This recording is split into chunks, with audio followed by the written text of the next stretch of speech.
मिनश्शैतानिर्रजीम बिस्मिल्लाहिर्रहमानिर्रहीम। प्यारे बच्चों, आज का हमारा मौजू जो है वो है हाथी का वज़न, क्लास 6 सब्जेक्ट उर्दू। इस मौजू के बारे में इससे पहले भी हमने जानकारी हासिल की है। आइए मज़ीद जानकारी हासिल करने की कोशिश करेंगे तो हम सीधे पेज नंबर 35 के पैरा नंबर 2 पे आते हैं और शुरू करते हैं।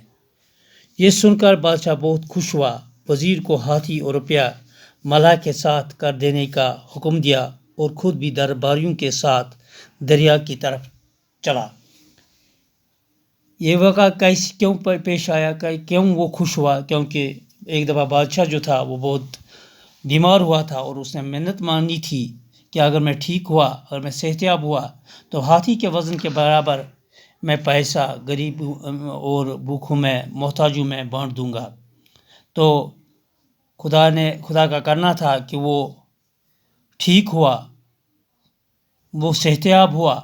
तो अब उसको फिक्र पड़ी कि मैंने मिन्नत मानी है तो बेहतर यही है इस मिन्नत को अपनी ज़िंदगी में ही पूरा किया जाए, और मैं मर गया तो ये मिन्नत जो है मुझे अधूरी रहेगी। तो इसके लिए उसने बहुत सारे अक्लमंद लोगों को बुलाया, इश्तिहार निकाले कि इस तरह हाथी के वज़न के बराबर मुझे पैसे तोल कर दे, लेकिन कोई इसका हल नहीं निकाल सका। लेकिन एक दिन मलाह आता है, वो इसका हल बादशाह के सामने इसका हल पेश करता है। तो बादशाह इसके लिए तैयार हो जाता है। जब उसने सुना, बादशाह ने सुना तो वो बहुत खुश हुआ। ये सुनकर बादशाह बहुत खुश हुआ, वज़ीर को हाथी और रुपया मलाह के साथ कर देने का हुक्म दिया। उसने वज़ीर से कहा, अपने मिनिस्टर से कहा कि आप इस मलाह के को वज़ीर को हाथी और रुपया मलाह के साथ कर देने का हुक्म दिया, ताकि इस मलाह को हाथी भी दे दो और पैसे भी दे दो और ख़ुद भी दरबारियों के साथ दरिया की तरफ चला। और ख़ुद भी वो ये जो इसके दरबार में जो लोग बैठे थे, जो मिनिस्टर थे, उनके साथ वो भी इसी दरिया की तरफ चला गया जहाँ इस हाथी के वज़न के बगैर इन पैसों को तोलना था।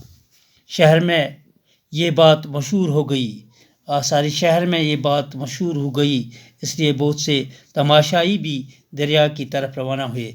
वो आम शहर में ये बात फैल गई कि हाथी के वज़न के बराबर पैसे तोलने हैं।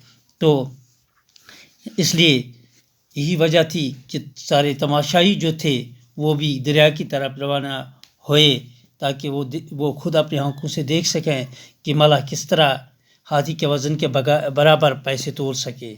जब बादशाह, दरबारी और आम लोग वहाँ पहुँचे तो मलाह ने एक नाव को किनारे के करीब लाकर खड़ा किया।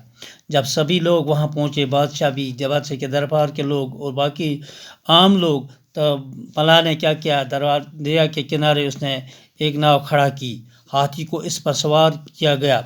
उसने हाथी को इस नाव पर सवार किया, इसमें चढ़ा दिया। हाथी के बोझ से नाव का कुछ हिस्सा पानी में डूब गया। जब हाथी का वज़न इस पे पड़ गया तो नाव का कुछ हिस्सा जो था वो पानी में डूब गया। जहाँ तक नाव पानी में डूबी थी वहाँ मलाह ने निशान लगा दिया। जहाँ तक हाथी के वज़न से नाव पानी में डूबी थी वहाँ तक मलाह ने निशान लगा दिया और अर्ज़ की, हुजूर हाथी का वज़न इतना है। उसने कहा कि जनाब, बादशाह से कहा, हाथी का वज़न इतना है। अब हाथी के वज़न के बराबर रुपये तोलने के लिए नाव को इस निशान तक पानी में डुबो दिया जाए। हाँ, अब इतने पैसे इसमें डाल दिए जाएं। जब ये इतने ही पानी में डूब जाएगी तो मान लो कि इसके हाथी का वज़न के बराबर पैसे हो गए। इसके बाद नाव में रुपये भरने के लिए कहा गया। फिर कहा गया दरबारियों से कि नाव में पैसे भर दीजिए। बादशाह के हुक्म से लोग नाव में रुपये भरने लगे। नाव पानी में नीचे होती गई। तो बादशाह ने हुक्म दिया, तो बादशाह का हुक्म पालन करते हुए लोगों ने इसमें पैसे भर दिए। तो नाव नीचे डूब गई, पानी में डूब गई। तो मलाह ने कहा, नाव चलाने वाले ने कहा, بس اب ہاتھی کے وزن کے برابر ان روپیوں کا وزن ہو گیا. اب ان کا وزن ہو گیا کہ پیسوں کا وزن ہاتھی کے وزن کے برابر ہو گیا. بادشاہ و درباری ملاح کی اس تدبیر سے خوش ہو گئے اور اس کی عقل کی داد دی. بادشاہ اور اس کے منسٹر لوگ جو تھے وہ اس ملاح کی عقل سے بہت خوش ہو گئے اور اس کی داد دینے لگے. اس سے اتنا انعام دیا کہ وہ بڑا دولت مند بن گیا. اس ملاح کو اتنا انعام دیا کہ وہ بہت بڑا دولت مند آدمی بن گیا. بادشاہ نے نو میں بڑے ہوئے روپے یتیموں، بیواؤں، محتاجوں اور مسکینوں میں تقسیم کروائے.